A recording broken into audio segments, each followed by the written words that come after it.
أعوذ بالله من الشيطان الرجيم. بسم الله الرحمن الرحيم. الحمد لله، الصلاة والسلام على رسول الله، ثم أما بعد. السلام علیکم و رحمت الله و برکاته. برادران و خواهران و دوستداران آموزش نحو، الحمدلله که ما و شما از کتاب الآجرومیه 12 درس گرفتیم و حالا درس 13 را به سمع شما خواهشمندان زبان عربی پیشنهاد خواهم گردانید.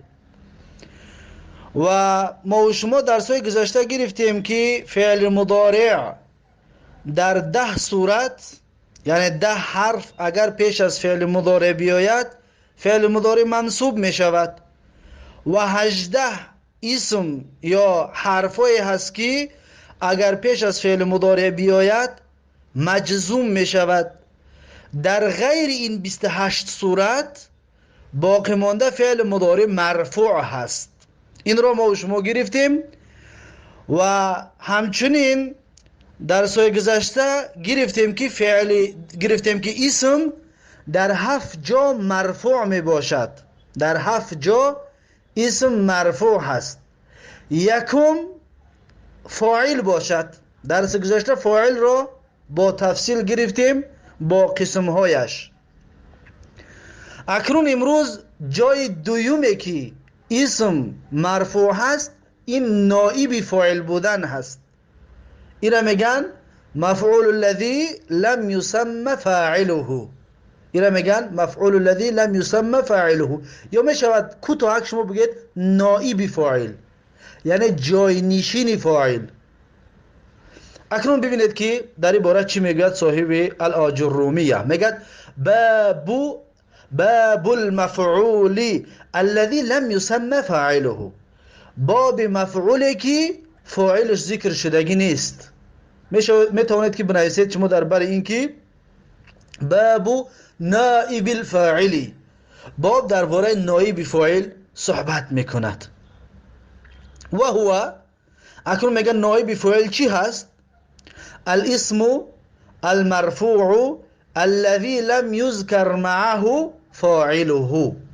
این تعریف نائب فاعل است. این را از یاد میکنید.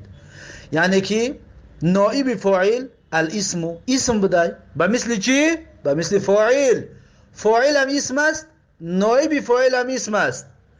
المرفوع، نائب فاعل مرفوع بوده است به مثل چی؟ به مثل فاعل. فاعل هم مرفوعی، نائب فاعل هم مرفوعی.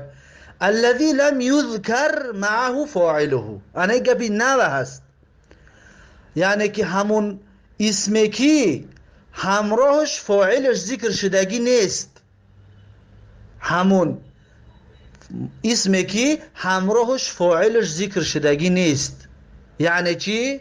یعنی فاعل در اون کلمه وجود ندارد. به مثل چی؟ به مثل مثلا میگیم که نصر زیدون احمد. ببینید نصر نصرت داد، زید این زیدون فاعله، احمد مفعول به است. اکنون انمی فاعل زیدون است که همین را میگیریم. نصره بود، نصیرش میکنیم، میشود نصره احمدو، یعنی نصرت داده شد احمد را. ببینید ترجمهش هم اهمیت بدید. نصرت داده شد احمد را. یا ضرب محمدون زیدن، محمد زید را زد. ضرب فعله، محمدون فاعله، زیدن مفعول به است. محمدن فاعله، فاعله میگیریم. ضرب را ضرب میکنیم، ضرب زیدون، زیدن بود زیدونش میکنیم، میشود ضرب زیدون، یعنی زده شد زید را. ببینید اول میگفتیم که زد محمد زید را، اکنون میگیم که زده شد زید را. نمیدونیم کی زدگیشه، کسی زدهش. اهمیت دادید اکنون نائب فاعل چی را میگفتند؟ اکنون دقت کنید. لم یذکر معه فاعله میگه فاعلش ذکر شدگی نیست. اکنون این از فاعل چی فرق کرد؟ یعنی فرقیتاش دقتیه. فرقش همین است که اولا فاعل هم اسمه، نایب فاعل هم اسمه. دوم فاعل هم مرفوعه، نایب فاعل هم مرفوع است. سیوم انا اکنون فرق میکنه، فاعل باید پیش خودش فعلش ذکر شود، باید پیش خودش فعلش ذکر شود. اما نایب فاعل چی؟ به مثل همین، اما هم قدره که فاعلش ذکر شدگی نیست، فاعل ندارد و در جای فاعل چی دارد؟ نایب فاعل. یا میشد بگیم به مثل همون است، فرق نمیکنه، یعنی پیش خودش باید فعلش باشد. فرقیتش همین است که اون فعل معلوم باشد، این فعل مجهول باشد. این صیغه را در صرف و تفصیل میخونیم انشاءالله. اون فاعل پیش از بعد فعل معلوم میآید مجهول، نایب فاعل بعد از فعل مجهول میآید. خب اکنون میگه فإن كان الفعل ماضيا، اکنون ما را یاد میتید که فعل چخیل ما مجهول کنیم.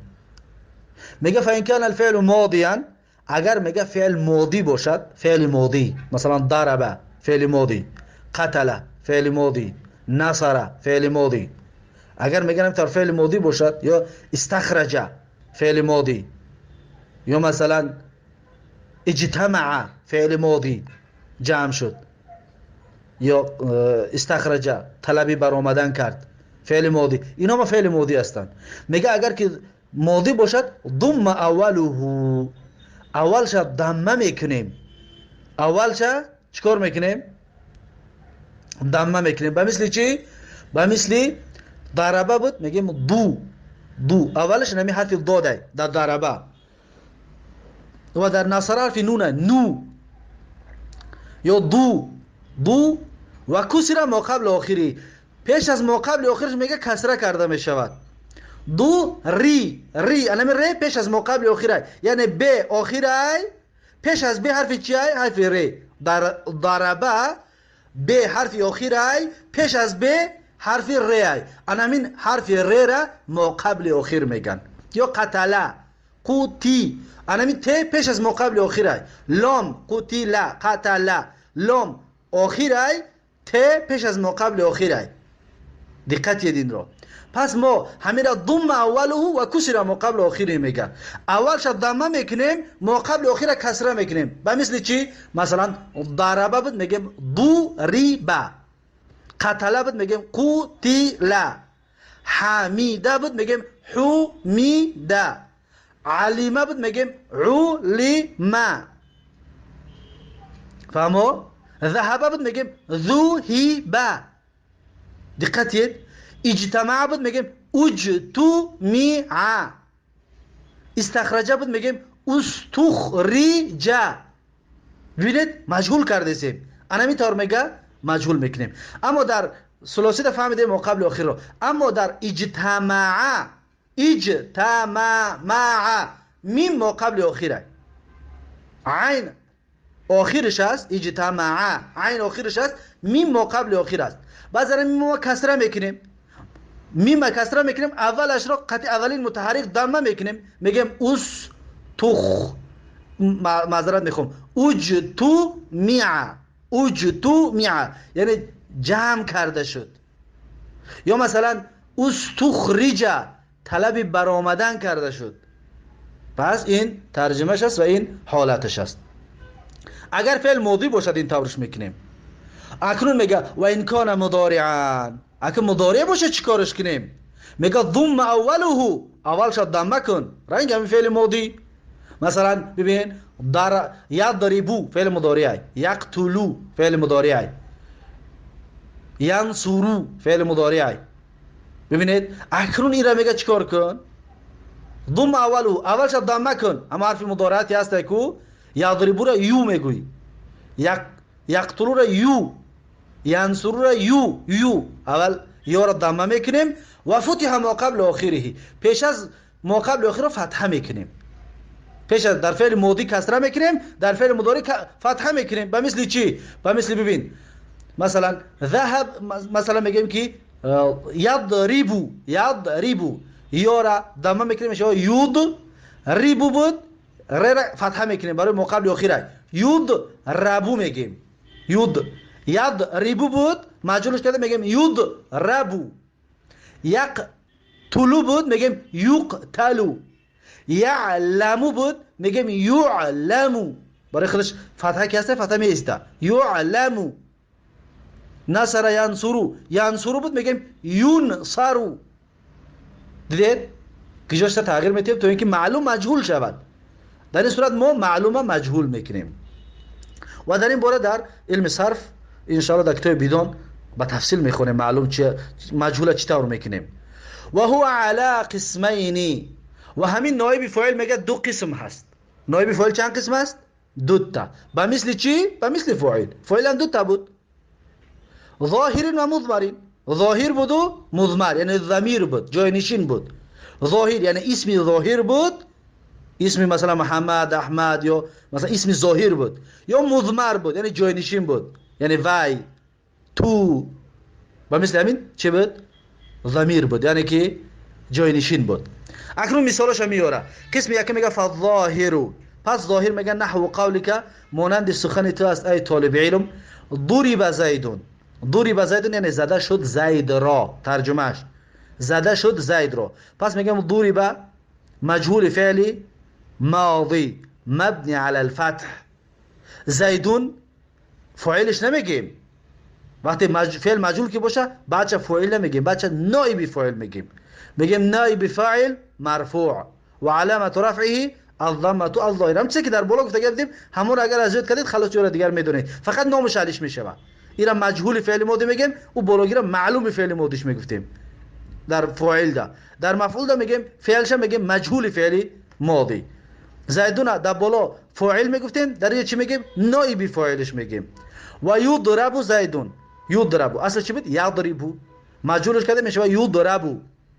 یضرب زیدون یعنی زده میشود زید را یضرب فعل مضارع فعل مضارع مجهول ما فعل مضارع مجهول فعل مضارع به این طریق اعرابش میکنیم یضرب مجهول فعل مضارع مرفوع لتجردی عن النواصب والجوازم برای اون 28 حالت نیست 10 حالت ناصبه و 18 حالت جازمه نیست برای هم خاطر میگیم یضرب مجهول فعل مضارع مرفوع علامت رفع الضمه ظاهره لتجرده عن النواصب والجوازم نواصب و جوازم نیست زیدون اکنون چی میگیم نائب فاعل مرفوع و علامت رفعه الضمه الظاهره لانه اسم مفرد در بالا گفتگی بدیم همون گپای زیرا که اسم مفرد است و اکرم عمرو اکرم عمرو خب اکرم یعنی اکرام کرده شد عمرو را احترام کرده شد عمرو را اکرام کرده شد عمرو را در اینجا دقت شما اکرم این فعل ماضیش چیه اکرم یکرمو این اکرم یکرمو یعنی این باب هفتم میگن ان شاء الله بعد بیدان این باب ها را از یاد میکنیم بعد اکرم این اکرام کرده شد این مجهول فعلی ماضیه اکرم عمرو اکرام کرده شد عمرو را اکرم میگیم فعل ماضی مجهول مبنی على الفتح عمرو نائب فاعل مرفوع و علامت رفع الضمه الظاهره خب و یکرم عمرو اصلش یکرمو بود یکرمو که بود برای اکرم فعل مضارعش یکرمو میشود یکرمو مجهولش کردیم دیدیم یو خودش یو است ضمه است به حال خودش میگذاریم ری را دیدیم که کسره اکرم یکریمو بود یکری ری را فتحه میکنیم تا که مجهول شود میشود یکرمو عمرو یعنی اکرام کرده میشود عمرو احترام حرمت کرده میشود عمرو یا عزت کرده میشود عمرو یکرمو فعل مضارع مجهول اول میگه مجهول فعل مضارع مرفوع و علامت رفعه مرفوع لتجرده عن النواصب والجوازم عمرو اینا بگیم چی نائب فاعل عمرو نائب فاعل مرفوع و علامت رفعه الضمه الظاهره و مثل همین دیگر این آسان هست چطور که درس بالاگی را فاعل فهمیدی نائب فاعل برات آسان میشود هم از جهت اعراب هم از جهت فهمش اکنون این قسم یکمش بود ظاهر. انا اکنون والمضمر، اکنون جاینشین ها را میگیریم با مضمر، یعنی جاینشین ها چند حالت ها دارد. میگه والمضمر 12. مضمر 12 چطور که در فاعل هم گفته بودیم 12 بود، 12 تا بود، در نایب فاعل هم 12 تا است. نحو قولی که مانند سخن تو ای خواننده ای طالب علم. میگه ضریب تو یعنی زده شدم من. ضریب تو را معنیش چیه؟ زده شدم من، یعنی کسی مرا زد که من نمیدونم کی زدگی من.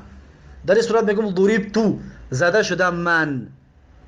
اکنون میگه ضریب فعل ماضی مبني على السكون لاتصاله للضمير المتحرك للضمير الفاعل.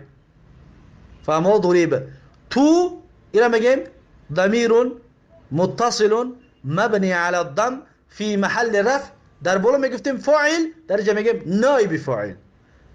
تو ضمير متصل مبني على الفتح في محل رفع نائب فاعل. برای ضریب این فعلش ببینیم چیه؟ مجهوله. مجهول کی باشد میگیم نائب فاعل. اگر معلوم باشد ضمیرها را فاعل میگیم. اگر مجهول باشد ضمیرایی که میچسبند اینها را چی میگیم؟ اینها را نائب فاعل میگیم.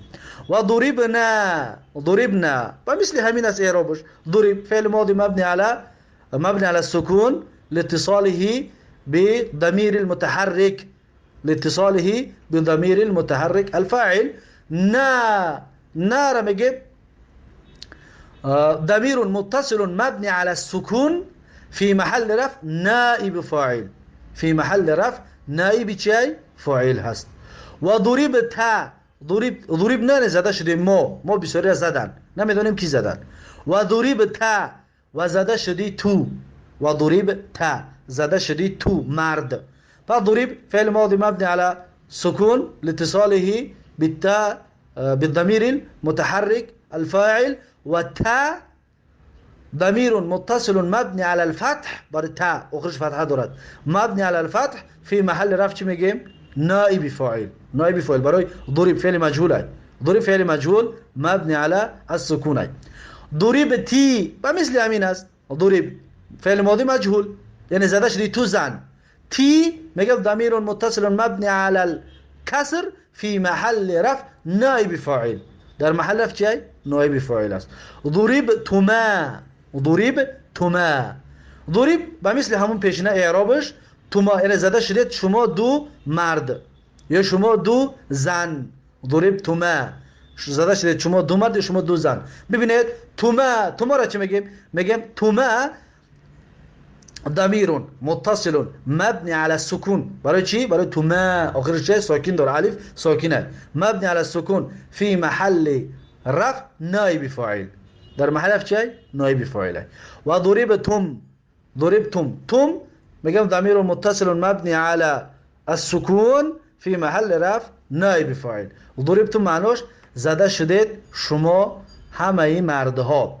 و ضربتن زده شدید شما همه زنها. این ضمیری جمع مؤنث است.